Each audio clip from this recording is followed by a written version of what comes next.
നമ്മുടെ ഒരു പാർട്ടിയുടെ കാര്യകർത്താവ് ഇത്രയേറെ വർഷങ്ങൾ ജനങ്ങൾക്കിടയിൽ വിജയിച്ച് വർഷങ്ങളോളം ജനപ്രതിനിധിയായി ഇരുന്നു. അങ്ങനെയുള്ള ഒരു പരിപാടിയിൽ വരാൻ ആഗ്രഹിച്ചത് ജയിക്കുന്ന ആളുകളെ കാണാൻ ഭാഗ്യം സിദ്ധിച്ച ഒരു ജില്ലയാണ് ഭാരതീയ ജനതാ പാർട്ടിയുടെ കാസർഗോഡ് ജില്ല എന്നതുകൊണ്ടാണ്. ഞങ്ങളെല്ലാവരും കാസർഗോഡ് ജില്ലയിലേക്ക് നോക്കിയിട്ടാണ് ആഘോഷങ്ങൾ നടത്തിയിരുന്നത്. കാസർഗോഡ് ജില്ലയിൽ ജില്ലാ പഞ്ചായത്ത് പ്രസിഡന്റ് ഉണ്ടായാൽ, കാസർഗോഡ് ജില്ലയിൽ മഞ്ചേശ്വരത്ത് വോട്ട് കൂടിയാൽ, കാസർഗോഡ് ജില്ലയിൽ കാസർഗോഡ് വോട്ട് വർദ്ധിച്ചാൽ, രണ്ടാം സ്ഥാനത്ത് വന്നാൽ കേരളം മുഴുവൻ പടക്കം പൊട്ടിക്കുമെന്നുള്ള സാഹചര്യം കേരള ഭാരതീയ ജനതാ പാർട്ടിക്കുണ്ടായിരുന്നു. നമ്മുടെ മാരാർജി മുതൽ കഴിഞ്ഞ സംസ്ഥാന അധ്യക്ഷൻ വരെയുള്ള ആളുകൾ ഈ കാസർഗോഡ് ജില്ലയിലെ വിവിധ പ്രദേശങ്ങളിൽ വരികയും താമസിക്കുകയും പ്രവർത്തിക്കുകയും ചെയ്തത് ആരുടെ ഗുണം കൊണ്ടാണ്? ഈ ഇരിക്കുന്ന ഓരോരുത്തരുടെയും നിങ്ങളുടെ സ്നേഹം കൊണ്ടാണ്, നിങ്ങളുടെ ആദരവ് കൊണ്ടാണ്. കാരണം നിങ്ങളാണ് ഈ കുങ്കുമഹരിത പതാകയെ വാനോളം ഉയർത്താൻ വേണ്ടി എല്ലാത്തിനേക്കാൾ വലുത് കുടുംബത്തോടൊപ്പം നമ്മുടെ പ്രസ്ഥാനമാണ് എന്ന് ആ കുങ്കുമഹരിത പതാക നെഞ്ചിൽ ചേർത്ത് പിടിച്ചത് കൊണ്ടാണ് കാസർഗോഡ് ജില്ലയ്ക്ക് അഭിമാനപൂർവമായിട്ടുള്ള നേട്ടങ്ങൾ ഉണ്ടായത്.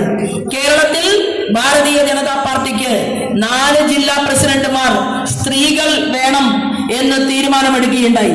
അഖിലേന്ത്യാ ഘടകം, അഖിലേന്ത്യാ കമ്മിറ്റി 4 സ്ത്രീകൾ ജില്ലാ അധ്യക്ഷന്മാരായിട്ട് വരണം എന്ന് തീരുമാനമെടുത്തപ്പോ നമുക്ക് എല്ലാവർക്കും അറിയാം, ഇവിടെ പരിണിതപ്രജ്ഞരായിട്ടുള്ള നമ്മുടെ രവീശ തന്ത്രിയാണെങ്കിലും അല്ലെങ്കിൽ ശ്രീകാന്ത് ആണെങ്കിലും വിവിധങ്ങളായിട്ടുള്ള ജില്ലയുടെ അമരക്കാർ പുരുഷന്മാർ ഇരുന്ന ഒരു കസേരയിൽ അശ്വനിക്ക് ഇരിക്കാൻ പറ്റി എന്ന് പറഞ്ഞാൽ എന്തുകൊണ്ടാണ്? നമ്മുടെ പാർട്ടിയുടെ മഹത്വമാണ്. അതിനർത്ഥം അശ്വനിക്ക് കഴിവ് കുറവാണ് എന്നല്ല. എന്തുകൊണ്ടാണ്? അശ്വനി എന്ന് പറയുന്ന ഇപ്പൊ എന്റെ അനുജത്തിയായിട്ടുള്ള അല്ലെ, വയസ്സുകൊണ്ട് ചെറുപ്പമാണ്. പക്ഷേ ഭാരതീയ ജനതാ പാർട്ടിയുടെ ചിന്തയാണ്, ആലോചനയാണ് ഒരു മാർക്സിസ്റ്റ് പാർട്ടിയുടെ ജില്ലാ സെക്രട്ടറി ആയിട്ട് ഒരു സ്ത്രീയെ ഈ നിമിഷം വരെ കേരളത്തിൽ അവരോധിച്ചിട്ടില്ല.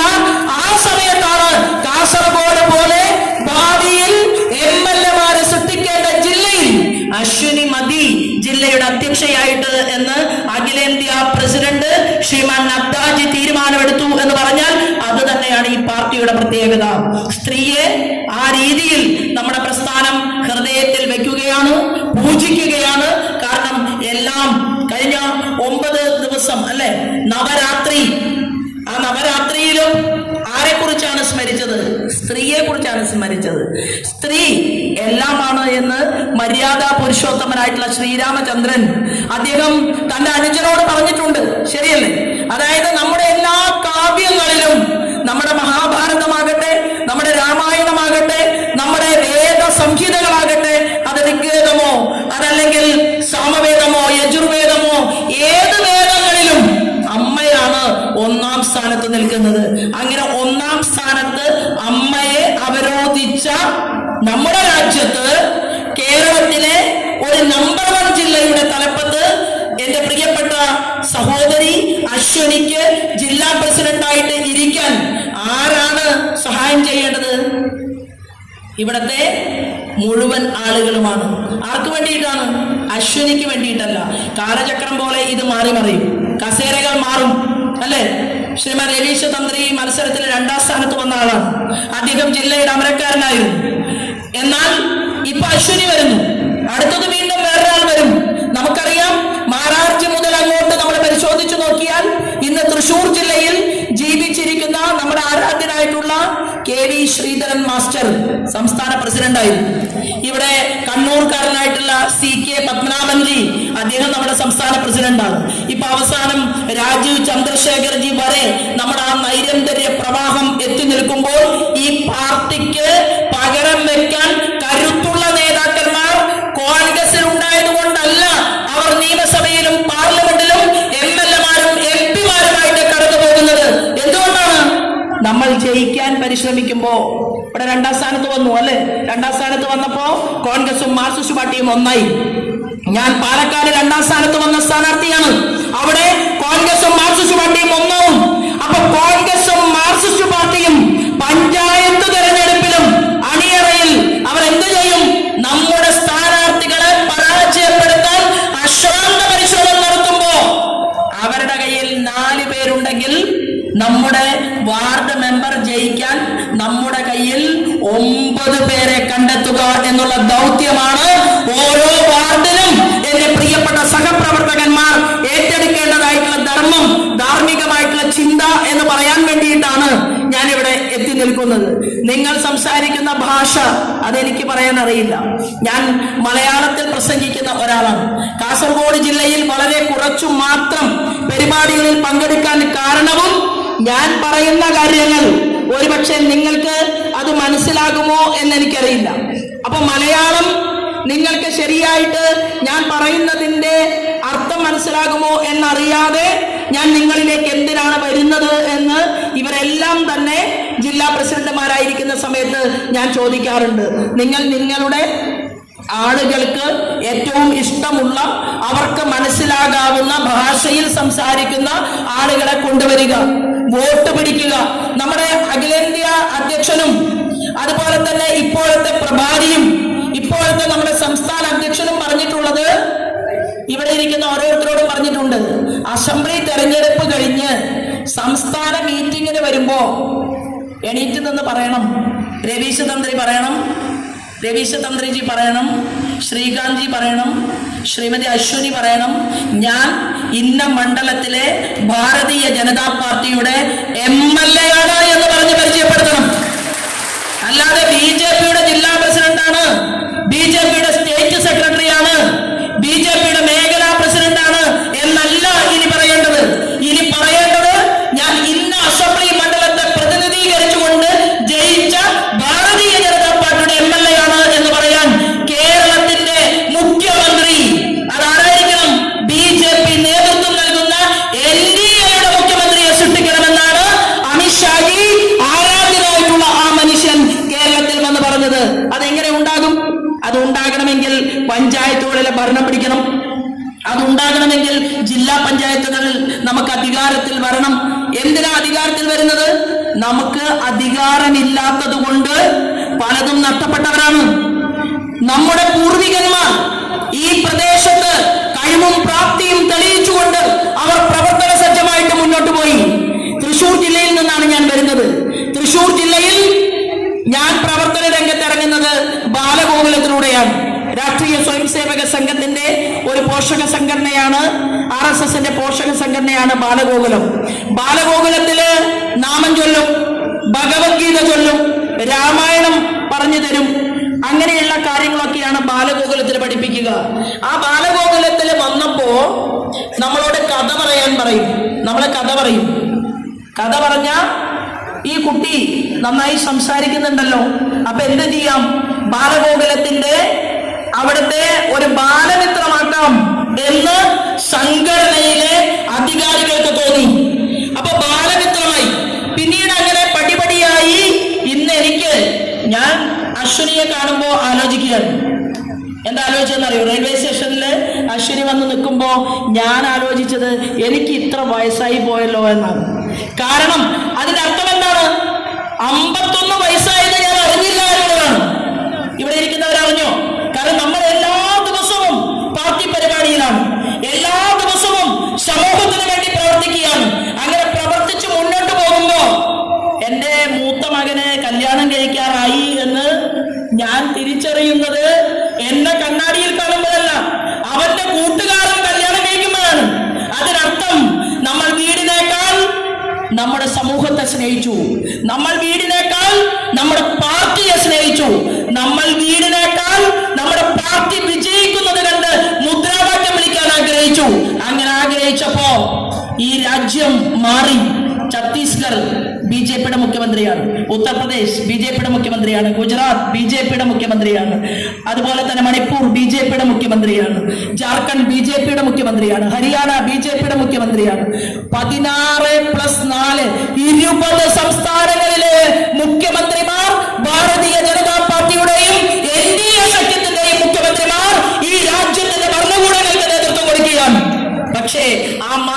കേരളത്തിലേക്ക് എന്തുകൊണ്ട് വരുന്നില്ല?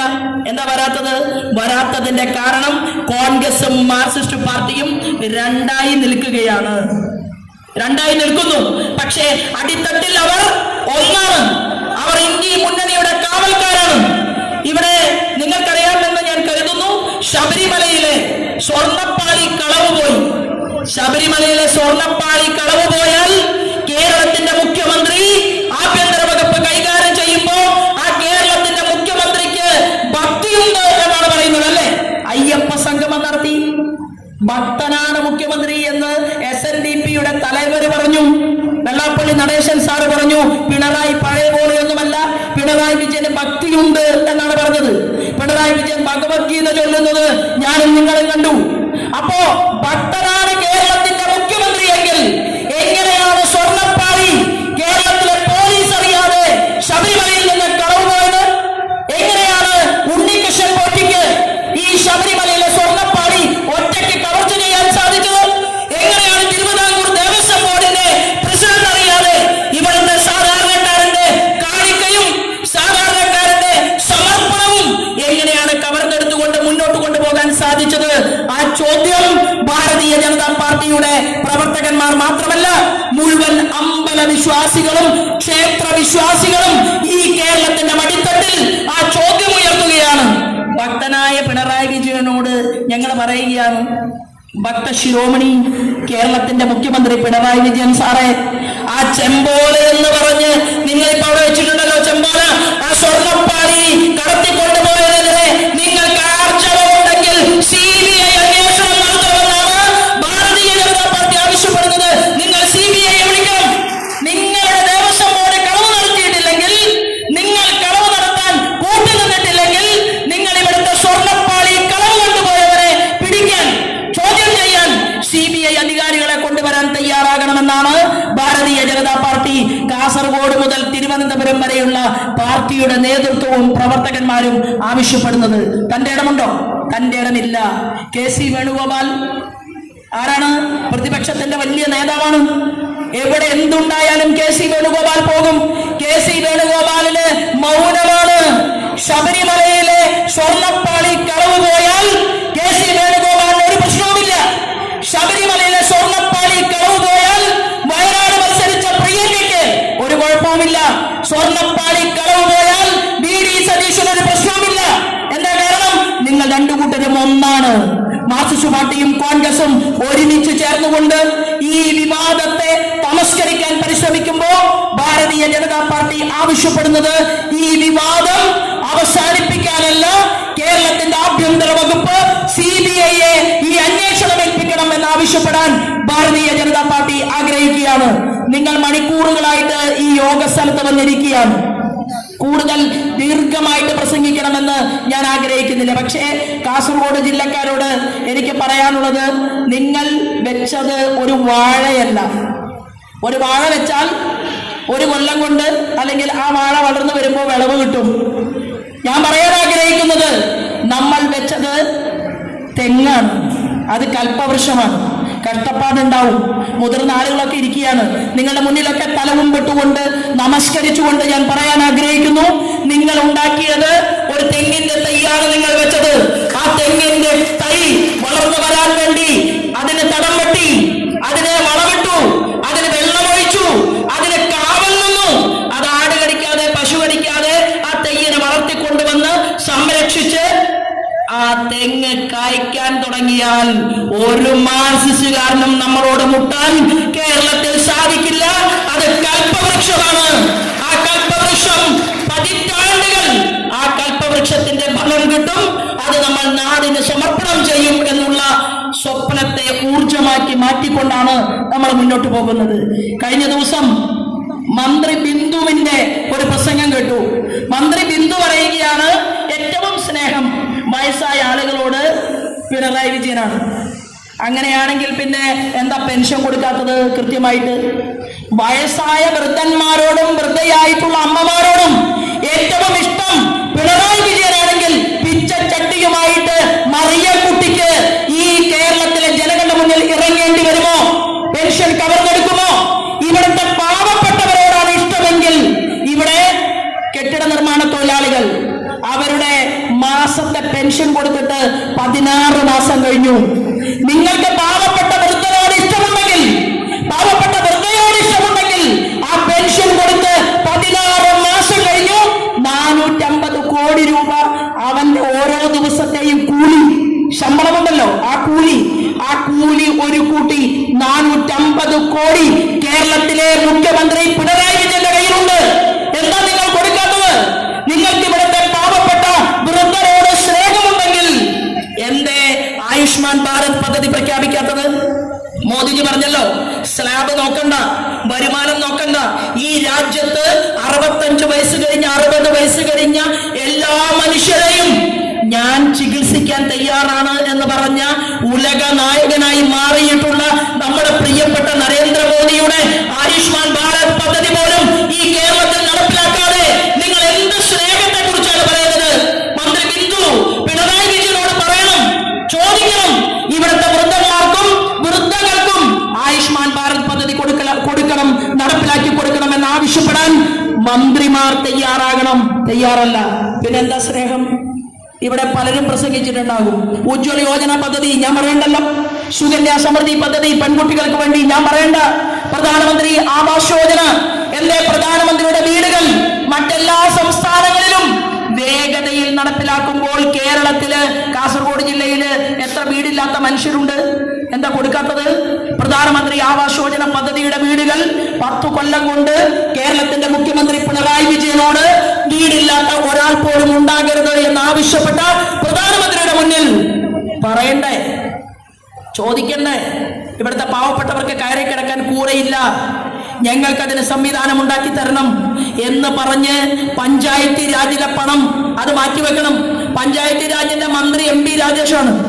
MP രാജേഷ് ആണെങ്കിലോ വലിയ ആളാണ്. MP രാജേഷിന്റെ ഭാര്യ ടെസ്റ്റ് പോലും എഴുതാതെ ശങ്കര സർവകലാശാലയിൽ വലിയ ലെക്ചറുടെ പോസ്റ്റ് വാങ്ങിയ ആളാണ്. ഭർത്താവ് ഇരിക്കുന്ന കസേരയുടെ മഹത്വം കൊണ്ട്. അപ്പൊ ആ മന്ത്രി രാജേഷ് മന്ത്രിയുടെ കസേരയിൽ ഇരുന്നുകൊണ്ട് പഞ്ചായത്ത് രാജിലൂടെ ജനങ്ങൾക്ക് വേണ്ടി നീക്കിവെക്കേണ്ട പണം അത് മാറ്റിവെക്കാത്തത് കൊണ്ട് അല്ലെ? പഞ്ചായത്ത് മെമ്പർമാരിലൂടെ ആ പണം മാറ്റിവെക്കണം, സംസ്ഥാന ഗവൺമെന്റിന്റെ ഫണ്ട് വെക്കണം, അതിന്റെ കൂടെ സ്റ്റേറ്റിന്റെ ഫണ്ട് കഴിഞ്ഞാൽ അഖിലേന്ത്യാ ഫണ്ട് ചേർക്കണം, അങ്ങനെയല്ലേ വീട് കിട്ടുക. അപ്പോൾ ഫണ്ട് കൊടുക്കാൻ തയ്യാറല്ലാത്തത് കൊണ്ട് കേന്ദ്രം കൊണ്ടുവന്ന പദ്ധതികൾ പാതി വഴിയിൽ നിൽക്കുന്ന ഈ കേരളത്തിൽ നമുക്ക് എന്ത് വേണം?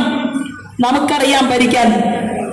എനിക്ക് നല്ല ആഗ്രഹമുണ്ട്, ഒരു 2 ദിവസം ആഭ്യന്തര വകുപ്പിന്റെ മന്ത്രിയുടെ ഒരു പണി 48 മണിക്കൂർ എന്നെ ഏൽപ്പിച്ച ഞാൻ ഈ കേരളത്തെ ശുദ്ധീകരിച്ചു തരാൻ എനിക്ക് ആഗ്രഹമുണ്ട്. അതിനർത്ഥം ഞാൻ ആഭ്യന്തര വകുപ്പ് മന്ത്രിയായിട്ട് ആ കസേരയിൽ ഇരിക്കണമെന്ന് കൊതിച്ചത് കൊണ്ടല്ല. 8ൽ പഠിക്കുന്ന 8 വയസ്സുള്ള കുട്ടി MDMA എടുക്കുന്നു കേരളത്തിൽ. 8 വയസ്സുള്ള കുട്ടിയുടെ ബാഗിൽ MDMA ലഹരി മരുന്ന് വിൽക്കാൻ വേണ്ടി കൊടുത്തയക്കുന്നു ഈ സാംസ്കാരിക കേരളത്തിൽ. ചട്ടമ്പി സ്വാമികളുടെ, ശ്രീനാരായണ ഗുരുദേവന്റെ, മന്നത്താചാര്യന്റെ, വാഗ്ബടാനന്ദന്റെ ഒക്കെ പാദസ്പർശം കൊണ്ട് പുളകിതയായിട്ടുള്ള ഈ കൈരളി ഭൂമിയിൽ MDMA ബിസിനസ് നടക്കുന്നു. ആഭ്യന്തര വകുപ്പ് പിണറായി വിജയൻ കൈകാര്യം ചെയ്യുമ്പോ അമ്പലപ്പുഴയിലെ, ആലപ്പുഴയിലെ പ്രതിഭയുടെ മകൻ മയക്കുമരുന്ന് കച്ചവടത്തിന് പോകുന്നു. കോടിയേരി ബാലകൃഷ്ണൻ സംസ്ഥാന സെക്രട്ടറിയുടെ മകൻ മയക്കുമരുന്ന് കച്ചവടത്തിന് പോയി ജയിലിൽ കിടക്കുന്നു. മാർക്സിസ്റ്റ് പാർട്ടിയുടെ ഏരിയ പ്രസിഡന്റുമാരും പഞ്ചായത്ത് പ്രസിഡന്റുമാരും ഒക്കെ ഈ പാവപ്പെട്ടവർ തിങ്ങിപ്പാർക്കുന്ന കോളനികളിൽ ഗുണ്ടായിസം വളർത്താൻ മയക്കുമരുന്ന് ലോബിയെ ഉപയോഗിക്കുന്നു. കേരളത്തിൽ എന്താ ഉള്ളത്? ഒന്നുമില്ല. ഇവര് സ്റ്റാലിന് ഐക്യദാർഢ്യം പ്രഖ്യാപിച്ച് സ്റ്റാലിന്റെ ഉറയിലിട്ട വാള് അത് ഊരിയെടുക്കാൻ വേണ്ടി പോയ ആളാ പിണറായി വിജയൻ. ആ പിണറായി വിജയൻ സ്റ്റാലിനെ കണ്ട് പഠിക്കണം. എന്താണെന്ന് അറിയുമോ? സ്റ്റാലിൻ കമ്മ്യൂണിസ്റ്റുകാരനാണ്. പക്ഷേ സ്റ്റാലിൻ AIDMK-കാരനെയും DMK-കാരനെയും ഒരുമിച്ച് കൂടെ കൂട്ടിയിട്ട് ഡൽഹിയിൽ പോയി ഇന്ത്യയുടെ പ്രധാനമന്ത്രിയോട് പ്രൊജക്ടുകൾ ഒന്നൊന്നായി എണ്ണി പറഞ്ഞ് കോടിക്കണക്കിന് രൂപ കൊണ്ടുവന്ന് വലിയ കാറുകൾ നിർമ്മിച്ച് ഉദ്ഘാടനം നടത്തുമ്പോ ഒരു മുറുക്കാൻ കട തുറക്കാൻ സാധിക്കാത്ത നാണം കെട്ട ഒരു ഗവൺമെന്റായി ഈ കേരളത്തിലെ മുഖ്യമന്ത്രി പിണറായി വിജയനും കൂട്ടരും മാറുകയാണ്. ജോർജ് കുര്യനെ മന്ത്രിയാക്കി, ഫിഷറീസ് മേഖല കൊടുത്തു, അനിമൽ ഹസ്ബൻഡറി ഡിപ്പാർട്ട്മെന്റ് കൊടുത്തു, സുരേഷ് ഗോപിയെ മന്ത്രിയാക്കി, ടൂറിസം വകുപ്പ് കൊടുത്തു, ഒറീസക്കാരൻ വന്ന് 6 വട്ടം സുരേഷ് ഗോപിയെ കണ്ടു, ചർച്ച നടത്തി, അവിടേക്ക് ആവശ്യമായിട്ടുള്ള തുകയെല്ലാം വാങ്ങിപ്പോയി. കേരളത്തിലെ മുഖ്യമന്ത്രി പിണറായി വിജയന്റെ മരുമകനുണ്ടല്ലോ റിയാസ്, ഇതുവരെ ആ സുരേഷ് ഗോപിയുടെ കൈയൊന്ന് പിടിക്കാൻ തയ്യാറായിട്ടില്ല. എന്താ കാരണം? അങ്ങനെ വേണ്ട മോദിയുടെ ടൂറിസം വകുപ്പിന്റെ മുന്നോട്ട് പോക്ക് എന്ന് അമ്മായിയപ്പനും മരുമകനും കൂടി കേരളത്തിൽ തീരുമാനമെടുത്തത് കൊണ്ടാണ് ടൂറിസം വകുപ്പ് നന്നാവാത്തത്, അനിമൽ ഹസ്ബൻഡറി ഡിപ്പാർട്ട്മെന്റ് നന്നാവാത്തത്. നരേന്ദ്രമോദി കൊടുക്കാത്തത് കൊണ്ടല്ല. 0 കൂടുതലിട്ട് വാങ്ങാൻ ശ്രമിക്കുന്ന ധനകാര്യ വകുപ്പ് മന്ത്രി ബാലഗോപാലിനെ പോലെയുള്ള ആളുകൾ മോദിജിയെ കാണാൻ ആര് പോയാലും ആ വാതിലടയും. പിന്നെ ആ മോദിജിയും കാണുന്ന ആളും മാത്രമേ ഉണ്ടാവുള്ളൂ. ഞാൻ ബലമായി സംശയിക്കുന്നത് പിണറായി വിജയൻ കാണാൻ ചെന്ന് 6 മുള കണ്ണാടിയും കൊടുത്ത് അതുപോലെ തന്നെ ഷാളും ഇട്ട് കഴിഞ്ഞാൽ കാൽക്കല സാഷ്ടാംഗം പ്രണമിക്കുകയാണോ എന്ന് പോലും എനിക്ക് ബലമായ സംശയമുണ്ട്. കാരണം പറയേണ്ട കാര്യങ്ങളൊന്നും പറയുന്നില്ല, അറിയിക്കുന്നില്ല. നമ്മള് ഇതെല്ലാം ജനങ്ങളോട് പറയേണ്ടത് ഇവിടെ ഒരു ലീഫ്ലെറ്റ് തയ്യാറാക്കി കിട്ടിയിട്ടുണ്ടാവും അല്ലെ? കേന്ദ്ര ഗവൺമെന്റിന്റെ പദ്ധതികൾ നമ്മൾ എന്താണോ വീടുകളിൽ ചെന്ന് ഗൃഹസമ്പർക്കത്തിൽ പറയേണ്ടത്, ആ കാര്യങ്ങൾ നോട്ടീസായിട്ട് ജില്ലയുടെ ഭാഗത്തു നിന്ന് പഞ്ചായത്തിലേക്ക് കിട്ടും. ആ നോട്ടീസുമായിട്ട് വീടുകളിൽ പോകണം. ഞാൻ ഇന്നലെ കോഴിക്കോട് 16 വീടുകളിൽ കയറി. ആ 16 വീടുകളിൽ കയറിയപ്പോ അതിൽ ഒരാൾ കോൺഗ്രസ്സുകാരനായിരുന്നു. കോൺഗ്രസ്സുകാരനായിട്ടുള്ള അച്ഛന് ഏതാണ്ട് ഒരു 71-72 വയസ്സുണ്ടാവും. അപ്പൊ അദ്ദേഹം പറഞ്ഞു, ഞാൻ കോൺഗ്രസ് ആണ്, പക്ഷേ ഞാൻ BJPക്ക് ഒരു വോട്ട് ചെയ്യാൻ തീരുമാനമെടുത്തിട്ടുണ്ട്. അത് പറയണമെങ്കിൽ അതുപോലെയുള്ള ആളുകളുടെ വീട്ടിലേക്ക് നമ്മുടെ ഉത്തരവാദിത്തപ്പെട്ട ആളുകൾ പോകണം, അവിടെ ചെന്നിരിക്കണം, അവരുമായിട്ട് ചർച്ച നടത്തണം.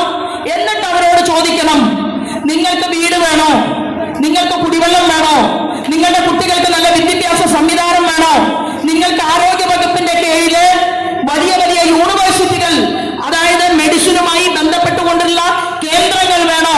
ഇതെല്ലാം കിട്ടണമെങ്കിൽ എന്താ എളുപ്പവഴി? ഒരു വഴിയില്ല. നിയമസഭയ്ക്കകത്ത് MLA-മാരുണ്ടാകണം. നിയമസഭയ്ക്കകത്ത് MLA ഇല്ലാതെ നരേന്ദ്രമോദി രാജ്യം ഭരിക്കുന്നു എന്ന ഒറ്റക്കാരണം കൊണ്ട് സാധാരണക്കാരുടെ കൈകളിലേക്ക് ഈ വകുപ്പിന്റെ ആനുകൂല്യം എത്തുന്നില്ല. കാരണം ഡബിൾ എഞ്ചിൻ സർക്കാർ ഉണ്ടാകണം.